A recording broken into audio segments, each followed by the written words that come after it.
Welcome to the SEO Insider with your host, Seth Price, founder of BluShark, taking you inside the world of legal marketing and all things digital. Welcome, everybody. We are thrilled to have Fernando Angulo, who is the head of communications for SEMrush. Welcome to our show. Hello, Seth. Thank you for having me here today.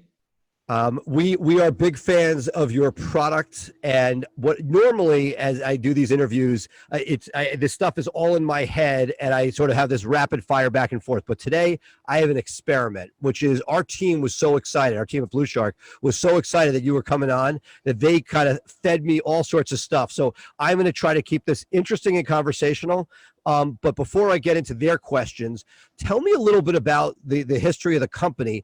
I knew this as a company, it sort of came to my radar as like, oh, you can get the value of websites here. That was sort of like the first thing that was like, oh, that's different. And, you know, now it's just part of our lexicon and part of our everyday work. But tell me a little bit about how the company came to be and how it got to where we are today. Sure. Well, I started working for SEMrush the last 9 years. The company overall is already 12 years old now. And when I started working for them, I remember we were about 17 or 20 people overall. So we were a proper startup. We were trying to survive through all the continuous changes that, and I'm talking about 10 years ago or something like that. We were focusing on basically domain analytics, SEO, keyword research, and for us, it was a huge improvement to have other languages. So how I entered the company, they were trying to get more users in different European countries such as Germany, France, Italy, Spain, and of course, I'm a Spanish speaker.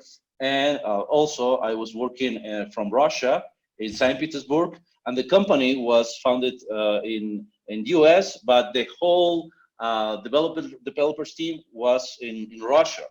So and you were living in St. Petersburg. Yes, it was such a coincidence. I finished my studies in St. Petersburg. I was living there for about 20 years. So I was. Were you born in Russia? No, I was born in Bolivia, in South America, but I moved to different countries. It happened that I finished my university studies in Russia, and they found me there.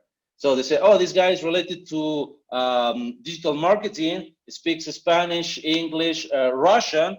That was really difficult to find. Yes. You're the unicorn.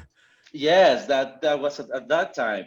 And the focus was on keyword research to improve the KPIs that we had at that time with the keyword difficulty, with the volume to extract the right amount of words for the US database, for the UK database, and of course we were focusing always from the beginning in SEO.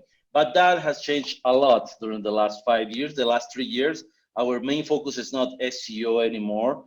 We are focusing on digital marketing, visibility all over the place because we work with content marketing, with social media, with PR, with journalists, with basically every single strategy. That's all SEO, right? All digital PR is yes. now. So yes, that's true. So you say it's not SEO, but it really is SEO. Yes. That, you know, at the beginning was, okay, who's the SEO guy? I'm the SEO guy. Okay, thank you. That's it. Right now, there are not any more silos. So content marketing, SEO. For PPC, you need to do SEO as well. You need to check the keyword, the right ones that you're working for, your brand awareness, for everything. Right, but whether it's content, whether it's digital PR, all those things, regular PR, it all comes back. So my first love, your company's first baby. Essentially, yes, there are other components, but that's why you're on the SEO Insider. So that's the core of the company. Exactly, and I'll just go off on a tangent for a second. I was in St. Petersburg with the family on a cruise. Oh, wow. The summer before last. We had a great time pre-COVID. It was awesome, but. The last time I was there before that, it was not St. Petersburg. It was Leningrad. I went on an exchange in college back in 1987. And it was it was the beginning of perestroika, and to see it as a snapshot from one place that was really black market, was the only way to get anything. It was long lines, no supplies, to a vibrant city that looked like somewhere mixed between European and Scandinavian city. Yes. It was really amazing to see that transformation. Yeah, that's I was there in the middle of that transformation, because when I arrived to St. Petersburg in 2000, yes, it's gonna be 20 years already. They didn't have any credit banking history. Right. You needed to buy things only in cash. They didn't have much restaurants in the streets. Oh, but they developed really fast, a lot. In just 15 years, they were like from the bottom to the top of the capitalism as we know it. Yeah. It is amazing. I sort of visited Cuba when that was legal from the U.S., and I felt like I'd seen a snapshot of what it had been. Yes. It was very humbling, and they have a long way to go, but hopefully things will change. Yeah, that's true. But having a company like SEMrush in the middle of what was St. Petersburg, with all the changes, because 10 years for perestroika is not enough, 20 years is still not enough. The mindset of the people was, you need to work for the boss, you need to work for the leader, right? But that is not our culture in SEMrush. From the beginning, I was not working for a Russian company. I was working for a unicorn company, because they told me, hey, what is the best you can do for the company? Hey, I can work with Salesforce. I'm a salesperson. I do marketing. Okay, just do it. Write the goals that you want to achieve. That's it. Hey, but what do you want me to do? No, do your stuff. That's it. So the goals, every single team member, every single employee, they were creating themselves their goals. That was the thing that we were doing from the beginning. Why was that? Because every single employee needs to care about the future of the product, the future about their task as well. So from that moment, I defined SEMrush as a product-centric company. It's product first, then it's the rest of the stuff. That's awesome. So I mentioned before, I'm taking, today I usually am the person with the interviewer, but today I'm letting my team, because they are power users, and they have their questions. So the first question is, what is the best way that SEMrush what is the best way to use SEMrush to reverse engineer both everyday problems with rankings as well as bigger picture issues? Perfect.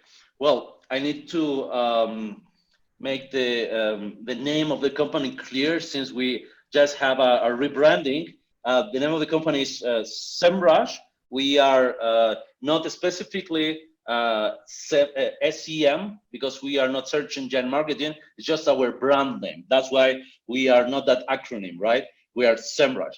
And the best way to have the whole picture is to have 3 steps secure between all our platforms. The first one is the superficial analysis, which you can do with domain analytics, keyword magic tool. So you can have, okay, what is happening right now, the picture of today.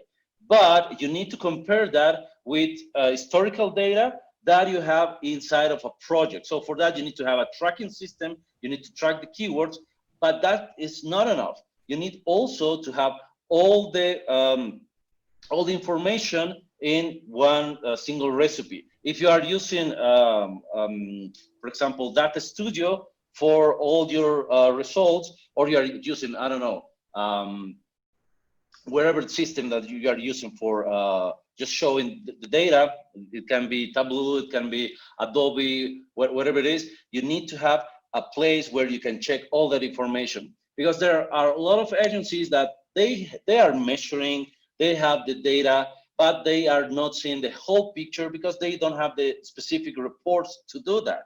They're just checking, okay, I have this single picture, I have the data from last week, but you need to have all of that in one single place. That's why having a Data Studio report specifically with everything that you want to achieve with your goals, that's something that you definitely need to have. That's great. So the digital marketing landscape has changed dramatically over the last year. How do you see SEMrush fitting into the new era and adapting to meet marketers' needs? Yes, definitely. Well, because we are a product-centric company, we are always asking, okay, what is the next thing you want? We have different gatherings, we have different surveys, we have a voice share application inside our tool, and we saw that while SEO was developing from just a silo or a separate process, we saw that okay, companies needs to have a communication, more secure communication, the right communication between marketing teams. We gathered these different processes to have the communication inside of our platform. So if you are doing a site audit, you can connect immediately with your developer teams through the Trello board. You can have that in, I don't know, Asana, Monday, wherever the task manager that you are working.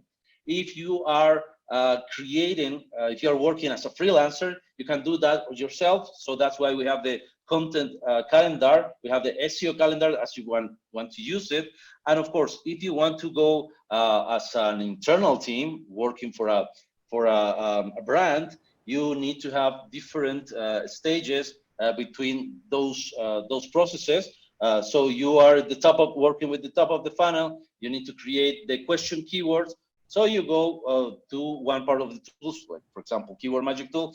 You want to work with the middle of the funnel. You need to select already the topics. You can go immediately from one tool to another. For example, to the SEO writing assistant to create all that content that you need to build. And then for measuring in the middle of the funnel as well, you can have all that in the reporting system that we have built for PDF, or you can integrate, as I was mentioning, with Data Studio. And at the bottom of the funnel, you need to have that tracking system. You can integrate your Google Analytics or your Search Console to see the goals, how you are achieving the goals that you have. So in every single process, we have built the cooperation between different strategies.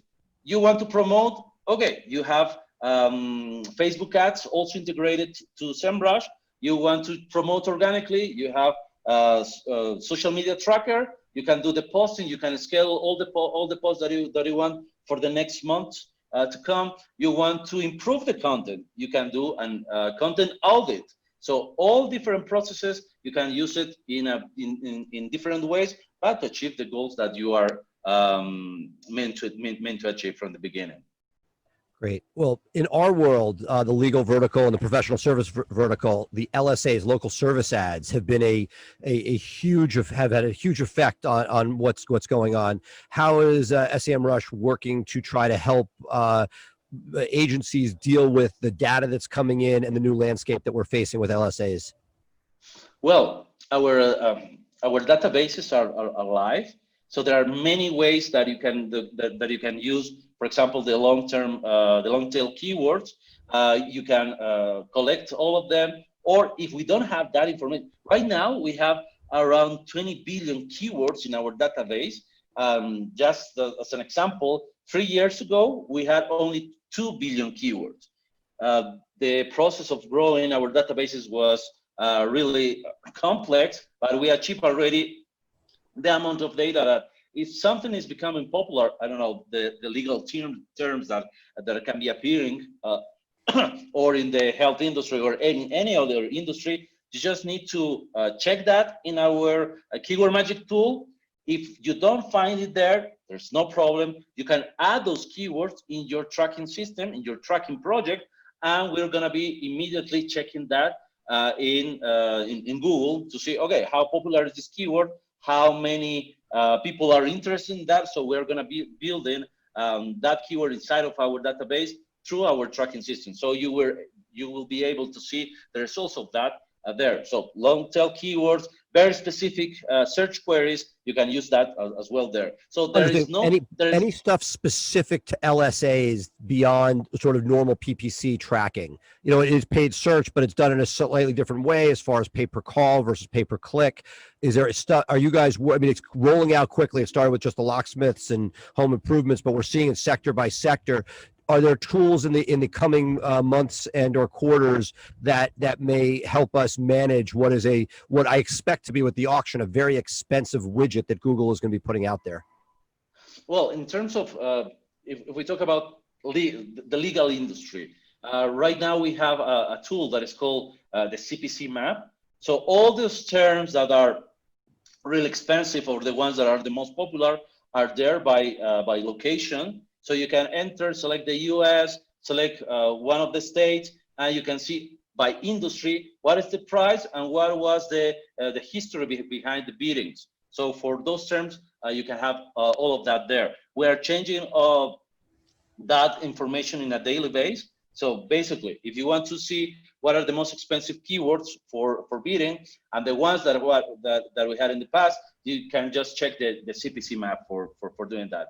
All the LCA keywords, for example, are there. We have a different section information. So in this part, SEMrush is working in 3 different aspects. We prepare reports for research. We prepare the tools so people, they can do their own research, and we are working immediately with your site, right? Awesome. Look, going into 2021, what do you think will be the biggest challenges, and how can search marketers use SEMrush to mitigate those challenges? That's a great question. One of the biggest challenges already this year that we saw was that multi-channel, multi-platform is here with us to stay. People are not searching in one single place anymore, or the majority of the people are switching between search engines. There is not any more. This is only a Google world, right? We have Amazon there. We have parallel searches like TripAdvisor. We have YouTube there. We have TikTok there. So people are searching in different, in active and passive ways. So we need to select the sources where the users are. We need to create the strategy. So the first thing that we thought is, okay, we need to create a tool that is showing us where our users are, or where the users of the competitors are. And that tool was launched about a couple of years ago. It's called Market Research and Market that is doing a market analysis. So you just need to enter the domain, and we're gonna giving you all the sources of the information from the traffic that you are receiving or your competitors are receiving. There's the social media networks, the search engines, because in most of the cases, people are just working for, in Google or on Google, and they are forgetting that, okay, we have Bing out there, we have still Yahoo, depending on the markets that you're working. Maybe you don't need to have a Facebook page anymore. Maybe with Instagram, you are just doing great. So for that, you need to analyze what is working. So user acquisition has changed a lot. First thing that you need to do is check where your users are and go for them in those platforms. That's why you need to use a market research tool to understand the sources of traffic that are bringing you more online visibility. Cool. Next question is, what do you think the most undervalued feature on SEMrush is, and how can SEOs use it more effectively? Yes, that's a great question, and the one that I really love. Well, the most undervalued feature that I'm seeing right now that SEOs can take value is one that is out there for the last 2 years. I believe most of the SEOs have heard about Answer the Public because of the questions, because they can build questions and clusters of topics and subtopics with different questions. Or for example, people also ask results are also based on questions, or the feature snippets, they are also based on questions. So for analyzing that, we have created a tool that is called Topic Research that is really powerful. It's very similar to Answer the Public, but I always say this with steroids. Why is that? Because in Answer the Public, you have all the questions, you have all the categories and the cluster of questions. Here you have the trending topics, you have the volumes, and with the help of sources like Quora, for example, we can have the like questions that people are asking about one single topic, and we're gonna give you the cluster of subtopics. So this is the key, I believe, for content creation that is meant to be for SEO. Why is that? Because you have the keyword, you have the volume, but maybe the keyword that you are using is popular, but maybe this week it's not that popular, right? If you remember 3 weeks ago, Bitcoin was like cryptocurrencies were like just upracing from the bottom. This week we can see that Bitcoin and the rest of the coins in cryptocurrency, just in this category, everybody is talking about this. But 3 months ago, if you put cryptocurrencies there, it was money laundering, the black market, and so on.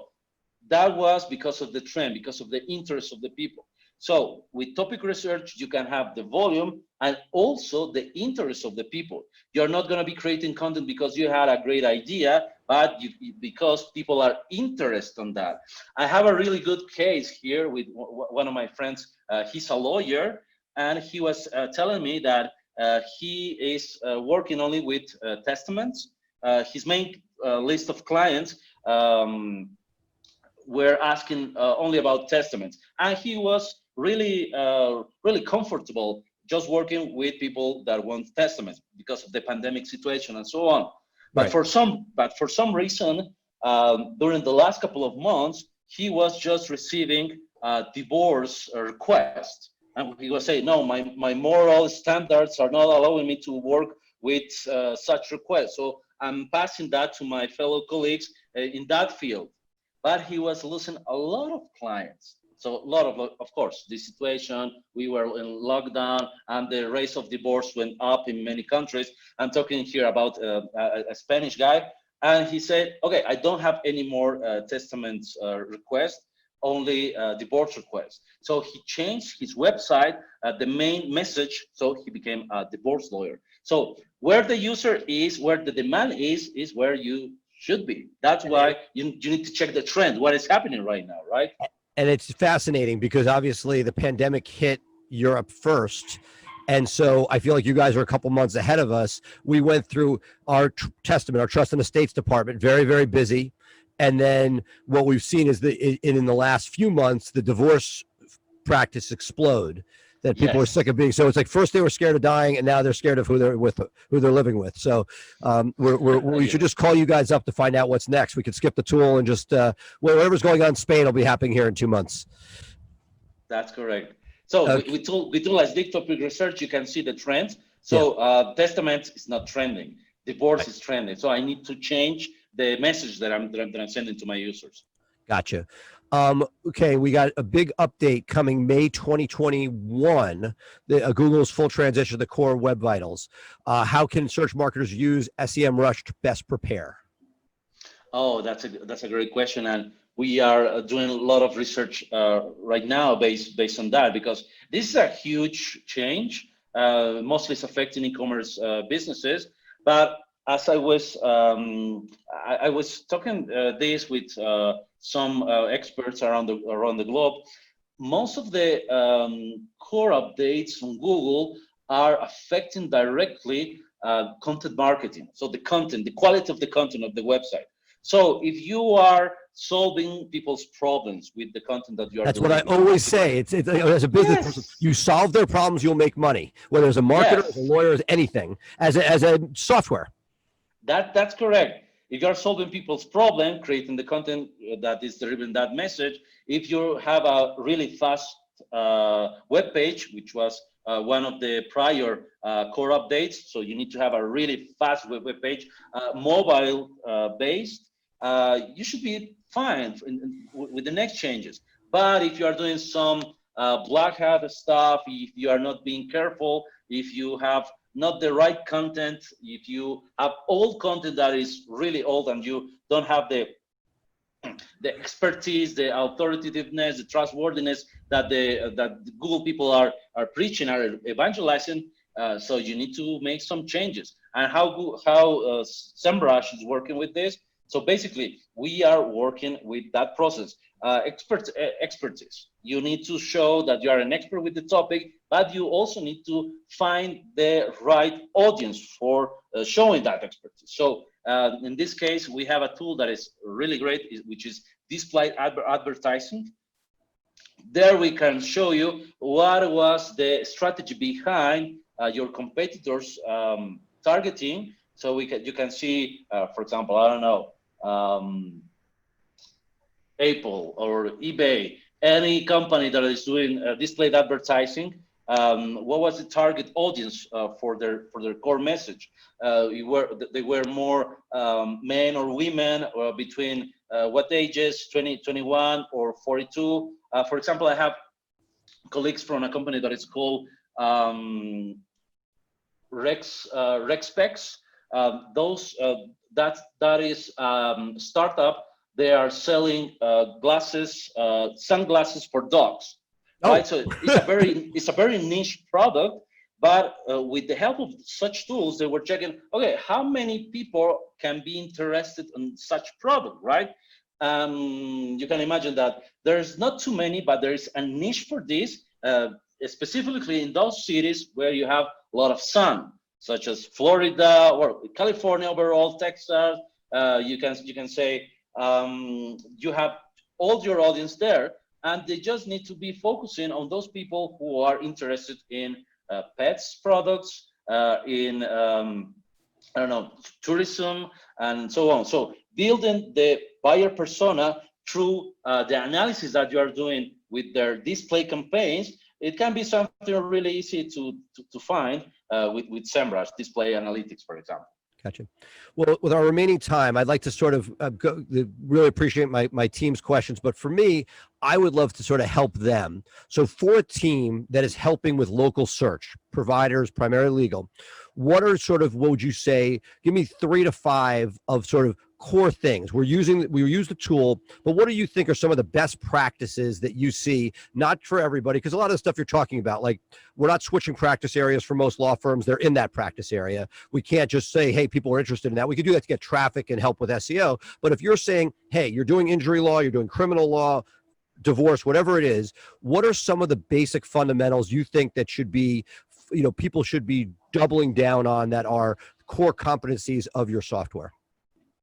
Yes, we're talking about local. So that specifically, you need to check, of course, if you have only one office, what is your NAP, your number, address, and phone. That's the basic stuff. Gotcha. But coming from there, you need to have your local keywords in a very good shape. So the name of your city is the main one. So that's the basic one. You need to have the name of your street.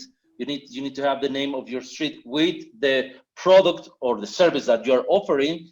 But I will go further than that. You need to have 3 main questions there that I was checking that I believe it can work for any industry. At the beginning of this year, before pandemics, I was in Australia with a group of business owners, and they were asking me the same question. What do we need to do here in Sydney or in other cities to be more visible in our local businesses? And one of my answers was very simple but powerful. You need to have 3 questions solved for all your users.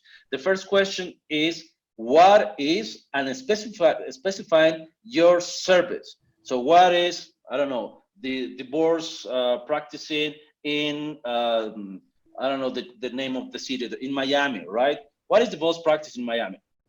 Easy, you can have that. Check who is having that already in your local positioning. Why is that? Because starting from such a basic question, what is, you can have or the feature snippet, or the people also ask, or an image snippet, or a video snippet, if you are creating a video explaining what is. So the second question will be how to use your service, how you can request to hire me, for example, to do that for you. How to is the second most important, and the last one is where to.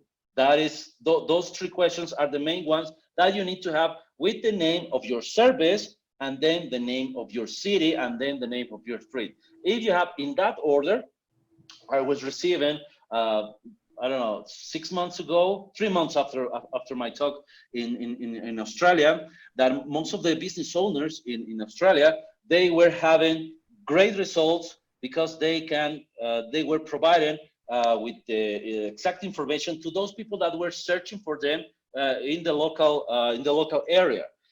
And another type of results that they were receiving, of course, they were those search features, the feature snippet, and the people also ask results, which are created for mobile devices. When people are searching for something and they are on the go, they are going to be searching in your mobile devices.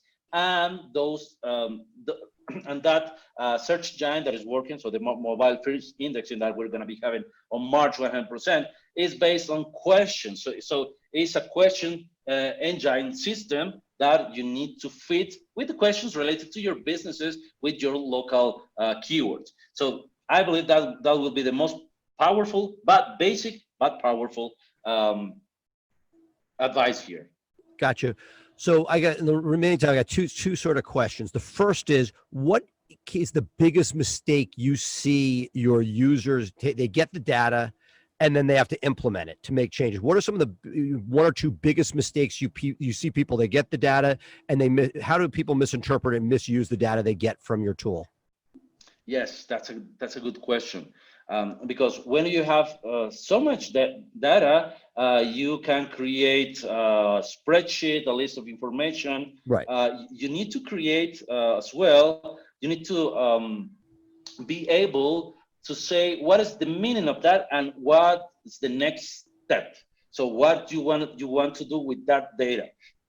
So for an instance, our team and our C-level, we were taking courses with David Allen from the author of the book Getting Things Done, which is a great material for just analyzing the data that you have, but activating it with some actions. So data without any actions is you're just losing your time. So the next actionable point that you need to create with that data, so your traffic is going down. What you gonna do about it? Your health score is going up. What you gonna do about it? Keep it in the same way. So you need to create the next actionable point with all the data that you are extracting. No matter if this is amount the links, amount the comments, this is amount of posts that you're building. What are the next step and why are you doing that? I remember from the beginning of my career here in SEMrush, our CEO, he was always asking why. So we have this report, we have this analysis based on, let's say, social sentiment, right? People are replying to us in a positive way. Okay, what is the next point? What are you gonna do with that? I'm gonna do this. Why? So if you can just transform all those questions in actions, you're not going to be having more questions. You're going to be having more actions. So actions are the companion of data. Awesome. So I've kept you safe. I don't think you've gotten in trouble. Your legal team's not going to get upset with this interview so far. But I'll push you for one. Can we get one great takeaway? Can we make news? What is coming next? What don't we know about that you guys are going to be doing that we should be excited about for 2021? Oh, that's a great question. And of course, right now we have different teams. We have different tools. Remember, I told you that when I started working for SEMrush, we were like 17, 20 people. Right now, we are more than 1,000 employees in the company in different countries, different locations. I'm based in Prague, but for some reason today I'm in Ecuador. So we are all over the place. We are thinking to reach, of course, as I was saying, different type of audiences. We have built a project that is meant for Amazon users that is called Sellerly. So if you are a publisher, if you are a reseller, you need to create better copies of the content for your product placement. You need to check which copy is working better with A/B testing. and we are creating more stuff there. That is a separate project powered by SEMrush. So similarly, That's awesome. But I want you to come back. If, as a local search marketer, what do you got for us this year? SEO, search, PPC, something that's going to help people with in our world of SEO, PPC, or local search. Yes, for local search, of course, this year, and actually 2 years ago, we already launched a product, a feature that is meant to help with your local listings, securing those listings, to have it all in the right place on those listings, so you can manage more than 100 locations and so on. So we already have that.